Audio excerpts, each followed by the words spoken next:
Om Swastiastu. Assalamualaikum warahmatullahi wabarakatuh. Shalom, namo buddhaya, salam sejahtera bagi kita semua. Perkenalkan, nama saya Komang Agung Dimas Permana. Saya merupakan mahasiswa program studi pendidikan sastra agama dan bahasa Bali, Sekolah Tinggi Agama Hindu Negeri Empu Kuturan, Singaraja. Saya merupakan finalis Putra Imbasadi tahun 2024. Adapun visi misi serta motivasi saya mengikuti ajang pemilihan Putra Imbasadi tahun 2024 yaitu mewujudkan generasi muda yang berbudaya melalui komunikasi yang baik guna membentangkan Imbasadi. Dari visi yang telah tadi saya paparkan, adapun misi saya yaitu yang pertama, menjadikan Imbasadi sebagai ruang untuk mengkolaborasikan antar bahasa maupun sastra daerah di Indonesia guna menampung dan menyalurkan aspirasi generasi muda. Yang kedua, mewujudkan generasi muda yang berbudaya, menghargai perbedaan serta memiliki jiwa toleransi. Yang ketiga, bersinergi untuk memajukan kekayaan Nusantara di kancah internasional melalui pemanfaatan keberagaman bahasa dan sastra yang kita miliki.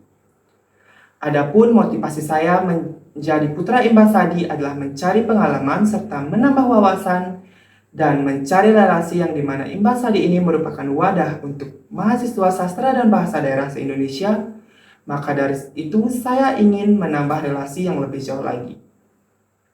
Dalam bermasyarakat, pastinya ada sebuah kesenjangan dalam proses menjaga keharmonisan. Selain itu, adanya keberagaman segi ras maupun budaya hingga kepercayaan dari masing-masing individu itu sendiri yang menjadikan susahnya untuk hidup rukun dan harmonis. Permasalahan akan keberagaman sangat riskan terjadi terutama di Indonesia.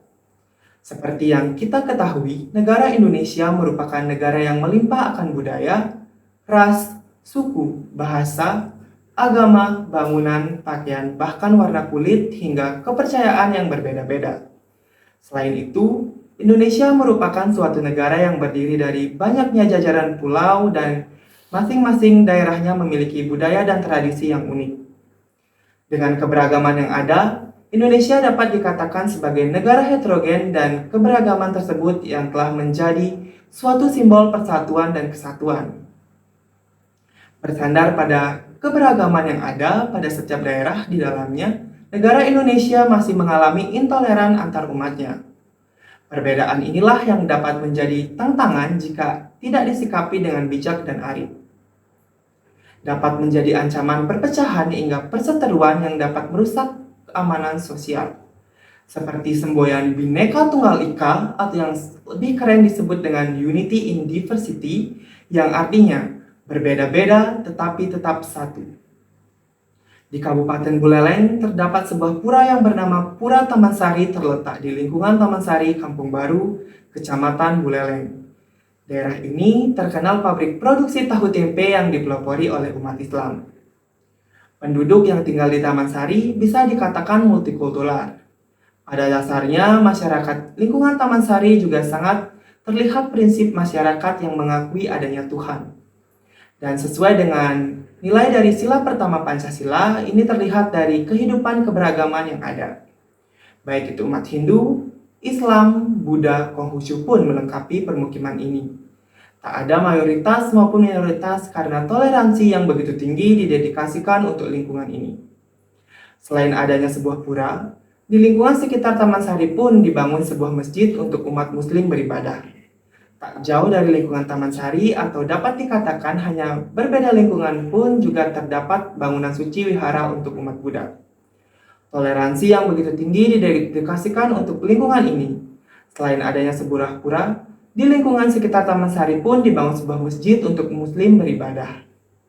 Modernisasi beragama adalah pendekatan dalam praktik keagamaan yang menyadangkan pada keseimbangan, toleransi, dan pemahaman yang inklusif terhadap keyakinan dan praktik agama dengan mengamalkan moderasi beragama. Individu dan masyarakat dapat membangun jembatan yang kuat antar kelompok agama dan memperkuat hubungan antar manusia secara keseluruhan. Masyarakat di lingkungan Taman Sari sudah menerapkan nilai-nilai luhur dari Pancasila, sehingga menjadi budaya gotong royong satu sama lain.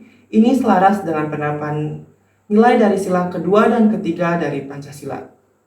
Walaupun pada saat itu mungkin belum mengenal yang namanya Pancasila, namun masyarakat Bali pada khususnya sudah menanamkan falsafah segala seguluk sebayang take, saling asah, asih, dan asuh, yang kurang lebih artinya bersatu padu menghargai, memutuskan suatu secara musyawarah, mufakat, dan saling mengingatkan, walaupun mereka dari etnis, agama yang berbeda, namun jika berbicara soal toleransi yang mereka miliki justru patut diapresiasi. Selain itu, penggunaan fasilitas-fasilitas contohnya seperti Balai Banjar yang tak hanya sebagai tempat pertemuan pengurus lingkungan Taman Sari, umat Hindu bersembahyang bersama saat pengerupukan penyepian karena bertepatan juga Puja Wali di sana. Namun, Balai Banjar Taman Sari sering dan kerap kali digunakan juga oleh umat-umat muslim melaksanakan resepsi pernikahannya. Dan tentunya harus ada izin dari pihak pengurus Tampakan Taman Sari. Tindakan-tindakan tersebut implementasi nyata dari penerapan nilai kelima dari Pancasila yaitu nilai keadilan. Baik, sekian yang dapat saya sampaikan. Saya ucapkan terima kasih dan saya akhiri dengan para mesanti. Om Santi Santi Santi Om. Indonesia beragam, Imbasadi menyatukan.